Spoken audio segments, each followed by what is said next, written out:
کیا رباب پر ہونے والا حملہ صرف ایک سیاسی سازش تھی یا پھر اس کے پیچھے اس کے اپنے ہی والد کا ہاتھ تھا؟ لیڈر ایپیسوڈ 18 نے ویورز کا شوق کر دیا جب رباب ایک اچانک فائرنگ کا نشانہ بن گئی۔ ایک طرف منصور کے ساتھ سیاسی جنگ اپنے عروج پر ہے اور دوسری طرف رباب کی زندگی خطرے میں پڑ چکی ہے۔ آخر کس نے چلائی گولی اور کیا یہ صرف شروعات ہے ایک بہت بڑی سیاسی گیم کی؟ آئیے کرتے ہیں ایپیسوڈ 18 کا کمپلیٹ ریویو۔ السلام علیکم ناظرین، welcome back to my channel. Episode 18 شروع سے ہی ٹینشن اور سسپینس سے بھرپور تھا۔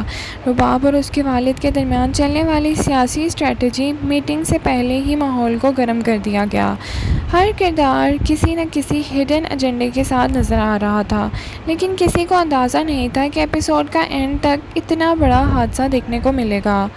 رباب اور منصور کے درمیان رائیولری دن بہ دن انٹینس ہوتی جا رہی ہے اور دونوں اپنی سیاسی پوزیشن مضبوط کرنے کے لیے ہر ممکن قدم اٹھا رہے ہیں۔ اس ایپیسوڈ میں بھی ان کے سپورٹرز اور اپوننٹس کے درمیان تناؤ بڑھتا گیا۔ ہر فیصلہ اب صرف پالیٹکس تک محدود نہیں رہا بلکہ پرسنل دشمنی کی شکل اختیار کرتا جا رہا ہے۔ ایپیسوڈ کا ایک اہم پوائنٹ وہ میٹنگ تھی جب رباب کے والد نے ارینج کی تھی۔ ظاہر میں یہ ایک معمولی سیاسی ملاقات لگ رہی تھی، لیکن بعد میں جو کچھ ہوا اس نے سب کو حیران کر دیا۔ اٹیک کے فوراً بعد ویورز کے ذہن میں سب سے پہلا سوال یہی آیا کہ آخر پلان کیا تھا؟ کیا رباب کے والد کسی بڑی پولیٹیکل گیم کا حصہ ہیں یا وہ خود بھی اسی سازش کا شکار ہو چکے ہیں؟ ایپیسوڈ کا سب سے شاکنگ سین وہ تھا جب رباب پر اچانک فائرنگ ہو گئی۔ یہ مومنٹ اتنا ان ایکسپیکٹڈ تھا کہ ویورز ایک دم سے شاک میں چلے گئے۔ گولی لگنے کے بعد رباب کی حالت نازک ہو گئی اور پورے ماحول افراتفری کا شکار ہو گیا۔ ہر طرف صرف ایک ہی سوال تھا، رباب زندہ بچے گی یا نہیں؟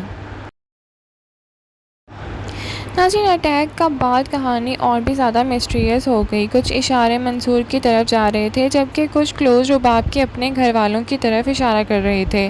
اسی وجہ سے ویورز دو گروپس میں ڈیوائیڈ نظر آئے۔ کچھ لوگ سمجھ رہے ہیں کہ منصور کو سپورٹرز کم کا کام ہے جبکہ دوسرے لوگ کہہ رہے ہیں کہ اصلی گیم اندر سے کھیلی گئی ہے۔ منصور کا ری ایکشن بھی کافی انٹرسٹنگ رہا۔ اس کی باڈی لینگویج ایکسپریشنز نے ویورز کو اچھے سے کنفیوز کیا۔ وہ پریشان بھی نظر آ رہا تھا اور کچھ حد تک سچویشن کو آبزرو بھی کر رہا تھا۔ اسی وجہ سے اس پر شک اور بھی بڑھ رہا تھا۔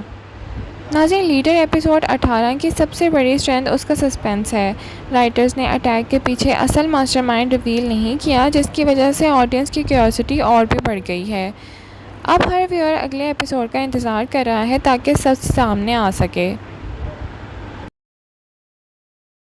ایپیسوڈ کے بیسٹ سین کی اگر بات کریں تو ایپیسوڈ کا بیسٹ پارٹ وہ تھا جو سب سے زیادہ امپیکٹفل سین تھا، رباب پر ہونے والا attack. Camera angles, back ground score اور ایکٹرز کی پرفارمنسز نے اس سین کو بہت پاورفل بنائے رکھا اور یہی سین پورے ایپیسوڈ کا ٹرننگ ثابت ہوئے۔ ناظرین، اگلے ایپیسوڈ میں ہو سکتا ہے کہ رباب کی میڈیکل کنڈیشن میجر فوکس میں ہو، اٹیک کے پیچھے اصل ماسٹر مائنڈ کا پتہ لگنا شروع ہو جائے۔